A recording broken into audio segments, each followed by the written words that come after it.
We are so excited today at Miller Children's and Women's Hospital. We have the Los Angeles Ghostbusters, and they're going to visit our patients. And most importantly, they're going to give them a special Ghostbusters patient gown. So we're so excited. They're going to brighten their day and bring a smile to their face.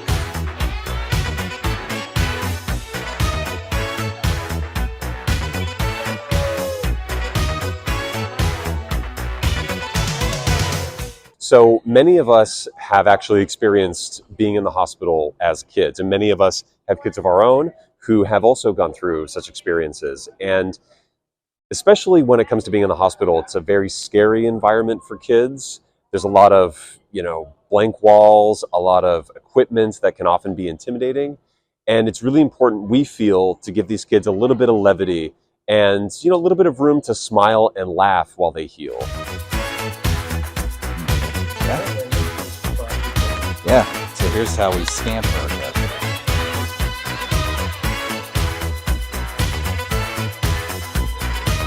Yeah, we're good. Bleed.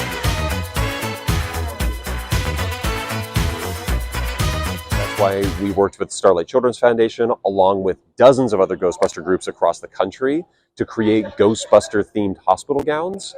One of the first things that you do when you get in the hospital is you have to get into these really uncomfortable, sometimes really scratchy scrubs. And it's a really, unfortunately, it can be a little embarrassing, a little dehumanizing for kids. And so we want to give them something to make them feel empowered. We want them to feel like they're the heroes of their story. They can tackle anything. They ain't afraid of no ghosts. So they put these hospital gowns on. They're comfortable. They're a pajama-like material, so they're very soft. And we think that gives them just that little bit of control and power in a situation where they need to focus on healing, not being scared. One of my favorite things about these visits is to be able to connect with not just the generation that grew up with Ghostbusters, like the parents, but also reach out to the next generation.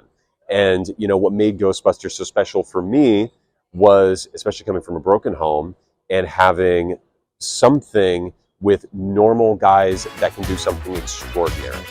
And so to these kids who are going through a really hard time, here at the hospital, we want to give them that same empowerment to be, it's okay to be an ordinary guy to do extraordinary things, or an ordinary girl to do extraordinary things.